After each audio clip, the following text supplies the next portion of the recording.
Hi everybody, this is the Baseball Head, the amazing, spectacular, terrific, the great one, the People's Champion, your host, the Hud, and welcome back to the Baseball Head. And hopefully, God, I hope you like this video. This is going to be a rant. It's a mini rant, because it is May 15th. Now, a couple of things. Just so people know, I was supposed to go to this game today, down in Philadelphia. I was going to meet up with a YouTuber called Comic Artist Pro Secrets, and we were going to hang out and watch the Met game. He's a big Phillies fan. But it would not have been a fun time because I would have been sitting in the rain. And just for that, I wouldn't have had a good time. But the Mets, this is probably the worst game that they've played all season long. Errors like crazy, walks like crazy. Really just their head's not in the game.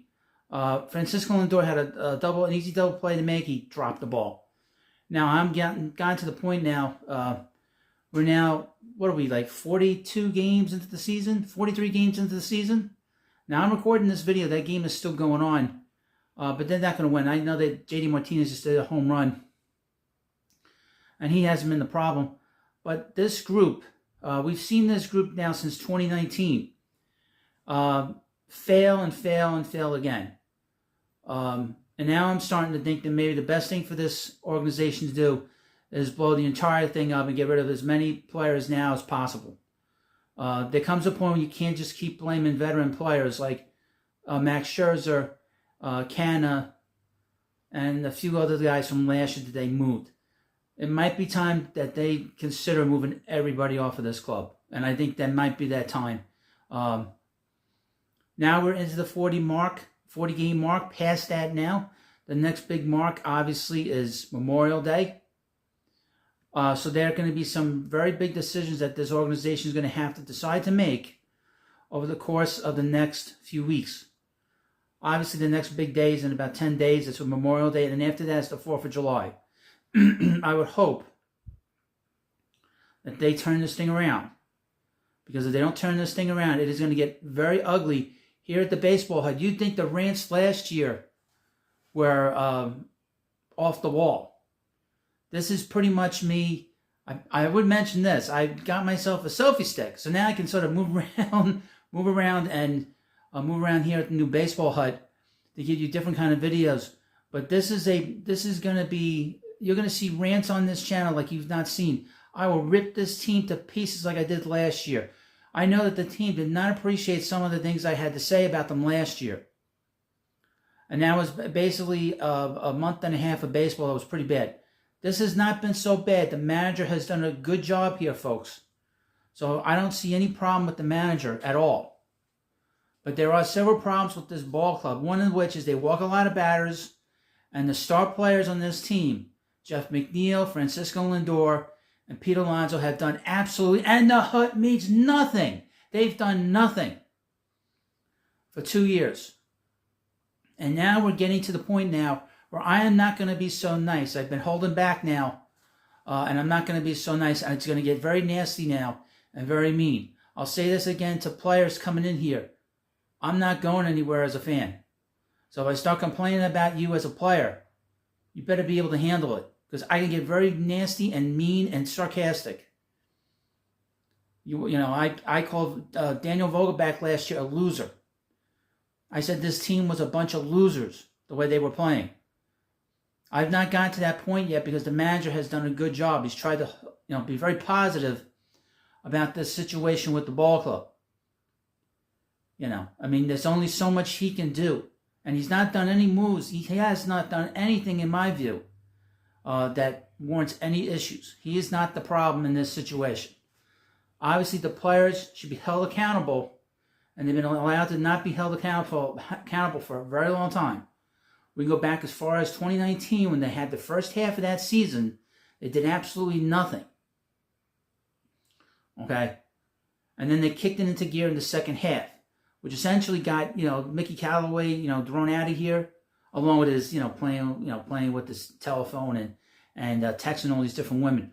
But more importantly, 2020, we know, and 21, this team did not show up. In particular, the three big stars the Mets supposedly have. And pretty much everybody's, in my view, is up for grabs, other than probably Edwin Diaz and Brandon Nimmo. Everybody else should go, in my view. Everybody else should be out of here if they don't turn this around. So this is not a good situation. I was hoping that this would not start up again. But now I have gotten to a point, and this was a very frustrating game for me to watch because nothing went right in this game. And again, the walks are killing them.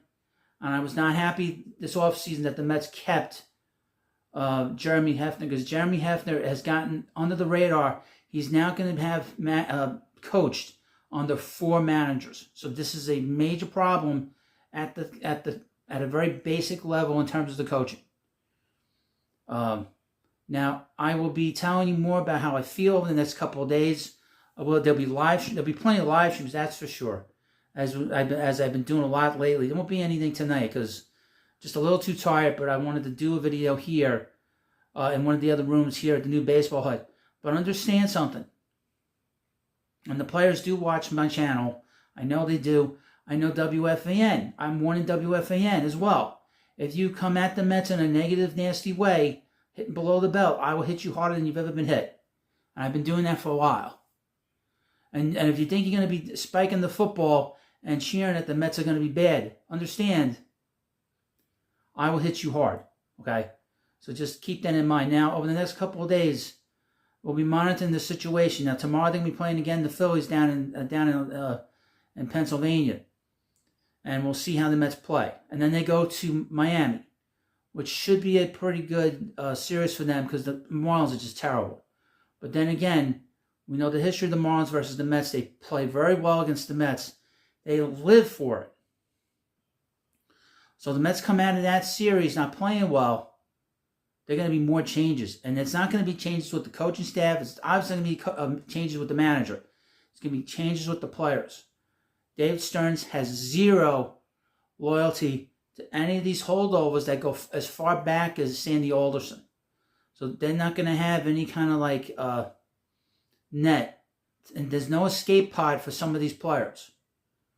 David Stearns says to Steve Cohen, I want to move this guy, and this guy, and I can get that back in return. He's going to do it. And Steve Cohen's not afraid to do that. So thank you for watching this video. I'll keep you up to date on all this insanity.